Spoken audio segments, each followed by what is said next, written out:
Сөзіңді түзе, әдетіңе айналады. Әдетің мінезіңе айналады. Мінезің сенің тағдырың.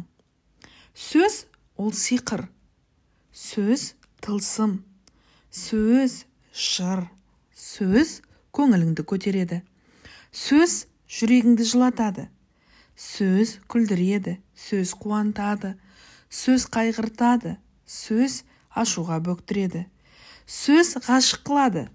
Сөз соғыс отын тұтандырады. Сөз көндіреді. Сөз өндіреді. Сөз ол тәрбие. Сөз білім. Сөз Құран. Сөз дұға. Сөз нәпсіңнің тілі. Міне, сөздің құдіреті осындай. Пайғамбарымыз кімде-кім Аллаға және ақырет күніне иман келтірсе, дұрыс сөз сөйлесін, немесе үндемесін деген. Ал Абай атамыз, сөз түзелді тыңдаушы, сен де түзел деп бекер айтқан жоқ. Сөз түзелгенде ой санамыз кез келген нәрсенің жақсы жағын көруге бейім болады. Адамдар арасында жақсы көңіл күй қалыптасады. Жылы сөз айтылған жерде жағымды энергия орнайды. Жақсы сөзге көңіліміз көтеріліп, қандай да бір істі жасауға ынтамыз артып, жігерлене түсеміз. Шабытымыз оянады, өзімізге деген сеніміміз арта түседі. Ал қолыңнан түк келмейді, қабілетің жетпейді, әлің білген әлек секілді сөздер керісінше адам көңілін су сепкендей басып, көкірегін күдікке толтырып, сенімділігін жоғалтуы ықтимал. Әрі ынта жігерін матап тастауы мүмкін.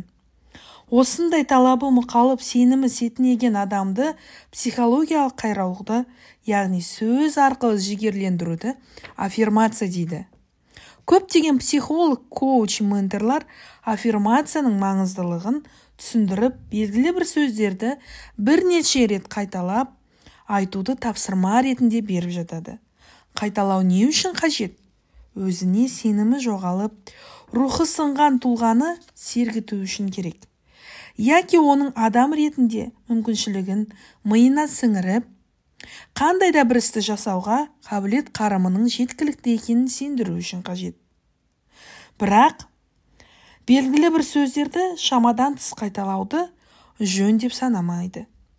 Сондай-ақ шындыққа жанаспайтын аффирмациялық сөздерді де қайта-қайта айтудан аулақ болған жөн. Одан да адамдарды шындыққа тік қарап, мәселені шынайы болмысымен жете түсінуге үйрету қажет. Мысалы, Құдай берген бет әлбетіне разы емес қызға мен ең әдемімін деп күніне 100 рет қайталату дұрыс емес. 1000 рет қайталаса да оның ең әдемі қыз емес екендігін алдынан шықпай қоймайды. Оны сезінген жағдайда керісінше депрессияға түсіп кетуі мүмкін.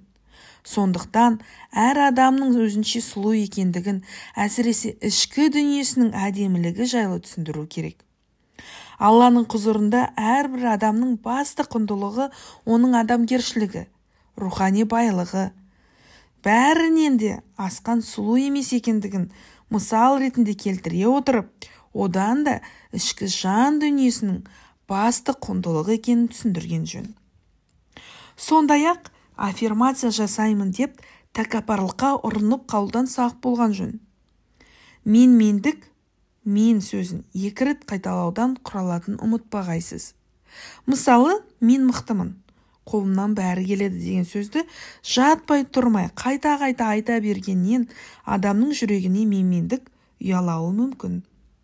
Мұндай жандар жетістікке жеткен кезде Құдайын ұмытып, өзін керемет санап, өзгелерді менсінбейтін күйге ұрынуы да мүмкін. Сондай-ақ ойлағанына қол жеткізе алмаса, өмірден түңіліп, психологиялық күйзеліске түсуі ықтимал. Сондықтан Алла маған қабілет қарым берген. Мен ешкімнен кем емеспін. Алла нәсіп етсе, қолымнан келеді. Еңбек бізден, нәтиже Алладан деу сенімділік ұялататын ең қауіпсіз формула һәм ең дұрыс аффирмация. Сондай-ақ балаларымызды шабыттандырып, ынталандырғанда да сен ең мықтысың, сен ең ақылдысың деген сөздерден гөрі сөздерді көп айтпаған жөн. Себебі ең деген сөздің астарында сен басқалардан артықсың деген мағына жатыр. Бұл балаңызды басқа балалардан өзін артық көретін, тәкаппар мінезге, үнемі өзін өзгелерден жоғары ұстайтын теріс пиғылға жетелеуі мүмкін. Тіпті әрбір ісін ең мықтысың деген сөзді дәлелдеу үшін ғана жасайтын реактив адамға, яғни не істесе де өзгемен бәсекелесу үшін ғана жасайтын жанға айналады.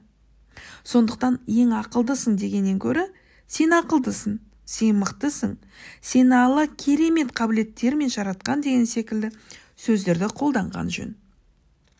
Алланың көркем есімдерін зікір ету жай сөзбен жасалған аффирмациядан сан есе артық.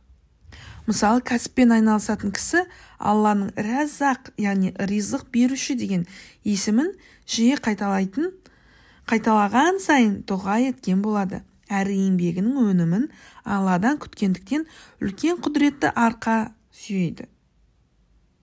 Нәтижесінде мұндай адамның өзіне деген сенімі артып, қадамы нығаяды. Мысалы, денсаулығы сыр берген адам Алланың Шәфи есімін зікір еткен жөн. Ұрпақ сұрап жүрген кісі Әл-Уаххаб, тарту етуші, сыйлаушы деген есімін қайталап айтқаны дұрыс.